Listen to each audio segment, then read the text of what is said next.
여러분 안녕하세요. 잘 지내셨죠? 오늘 벌써 11월의 마지막 날이에요.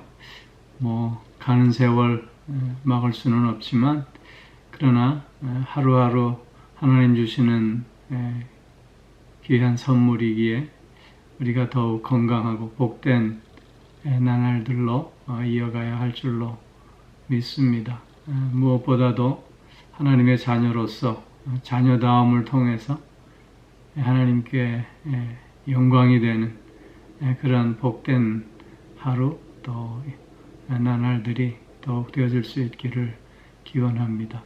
오늘 우리 함께 나눌 말씀은 요한복음 9장 6절 7절 말씀입니다. 제가 봉독하지요. 이 말씀을 하시고 땅에 침을 뱉어 진흙을 이겨 그의 눈에 바르시고 이르시되 실로암 못에 가서 씻으라 하시니 실로암은 번역하면 보냄을 받았다는 뜻이라. 이에 가서 씻고 밝은 눈으로 왔더라. 아멘.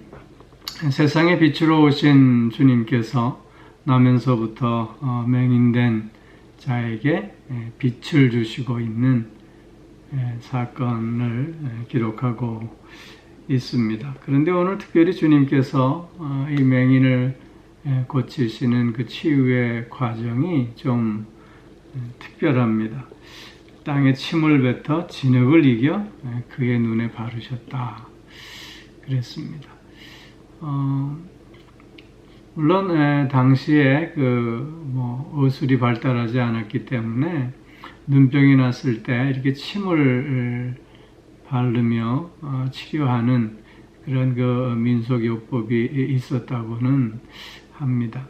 그런데 오늘 본문에서 이렇게 침을 뱉어 진흙을 이겨서 그의 눈에 바르고 계심은 이것이 무슨 치료의 효과가 있기 때문이 아님을 우리는 분명히 알 수 있습니다.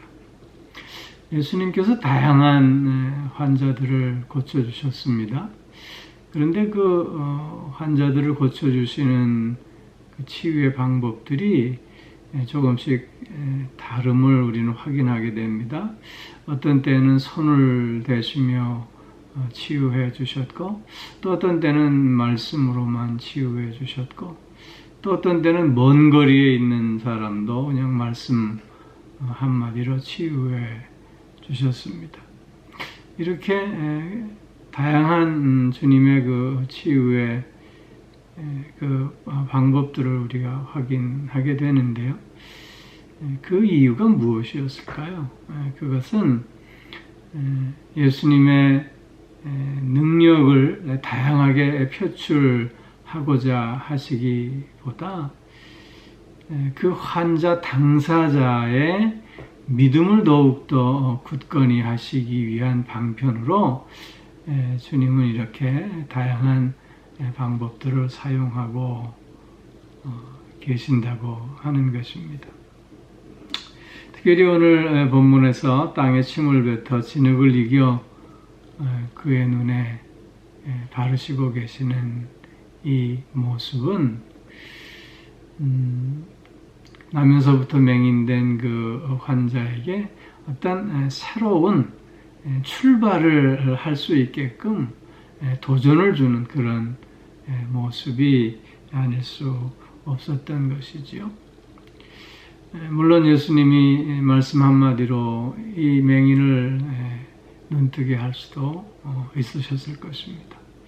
그런데 오늘 주님은 이 맹인에게 침을 뱉어서 진흙을 이겨 그의 눈에 바르시는 이 방법을 사용하고 계시는 것입니다. 그리고는 실로암 못에 가서 씻으라 말씀하고 계십니다.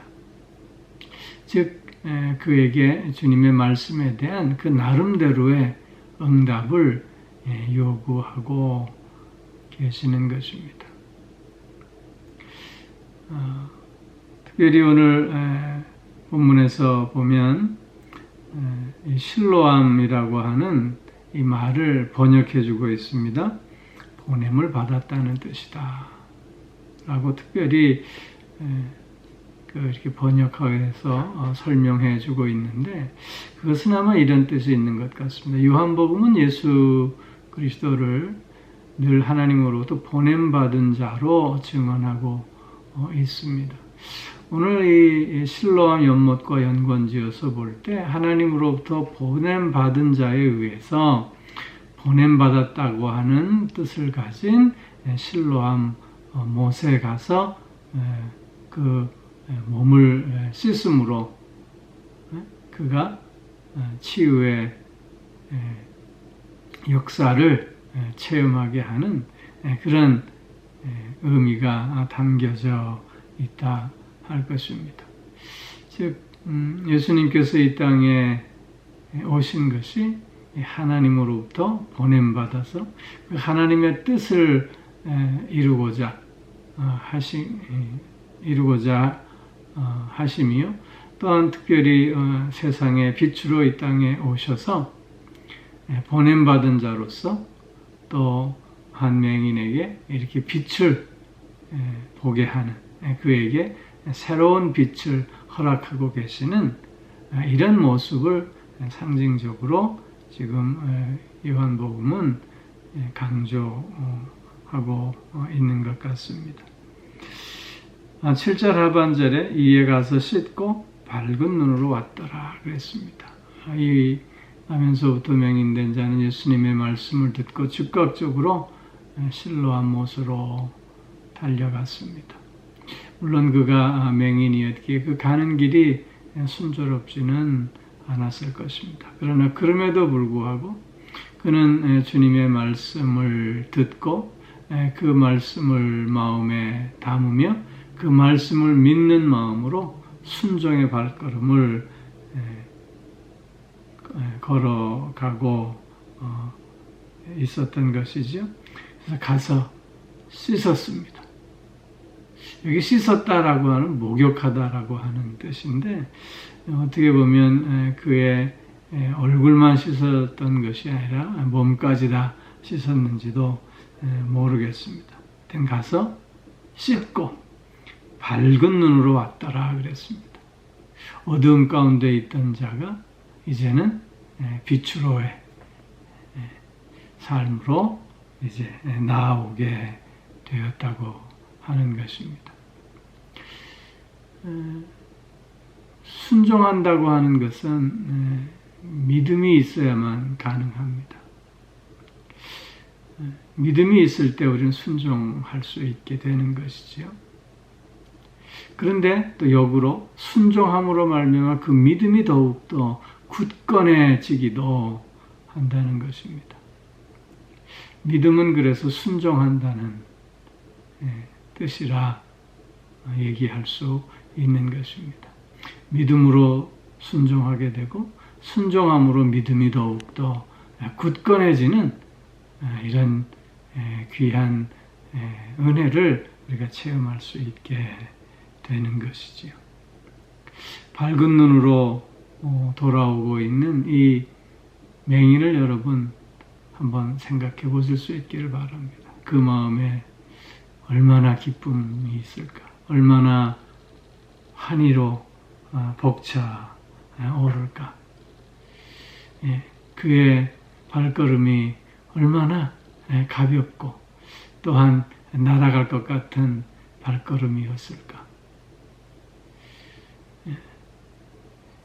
그 이런 맹인의 이런 모습을 상상해 보면서 이것이 주님을 믿는 사람들의 삶의 모습이 아니겠는가 생각해 봅니다. 이것이 주님과 함께하는 믿는 자의 삶의 결과가 아닐까 생각해 봅니다. 사랑하는 성도 여러분, 주님은 나에게 합당한 은혜를 늘 허락하십니다. 나의 믿음을 더욱더 굳건하게 하시기 위해서 나에게 맞는 방법을 주님은 늘 사용하십니다. 그리고는 우리의 순종의 발걸음을 통해서 우리의 믿음을 더욱더 굳건히 하게 하시고, 또한 그 믿음의 굳건함을 통해서 주님과 함께하는 삶의 기쁨과 감격을 더욱더 풍성히 누릴 수 있게 해 주시는 것입니다.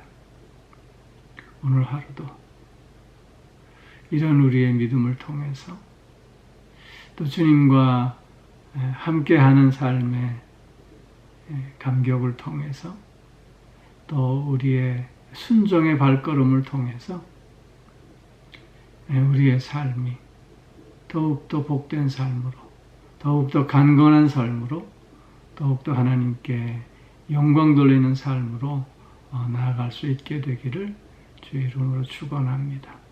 기도하겠습니다. 사랑의 아버지 하나님, 나면서부터 소경된 자가 세상의 빛으로 오신 주님을 만나 어둠에서 이제는 빛으로의 삶을 시작하게 되었음을 오늘 함께 생각했습니다. 하나님은 늘 나에게 합당한 은혜를 허락하여 주시는 가운데 믿음의 삶을 이어갈 수 있게 하여 주시고, 순종을 통해서 또한 그 믿음을 더욱더 굳건하게 하시며 주님과 동행하는 삶의 기쁨과 감격을 늘 누릴 수 있게 인도하여 주시오니 참 감사를 드립니다. 주님과 함께하는 삶의 감격, 삶의 환희, 이것을 오늘도 온전히 누리고 나눌 수 있도록 주님, 우리의 마음을 붙들어 주시고 우리의 생각을 붙들어 주시고 우리의 행동 하나하나를 붙들어 주시옵소서. 11월의 마지막 날을 보냅니다.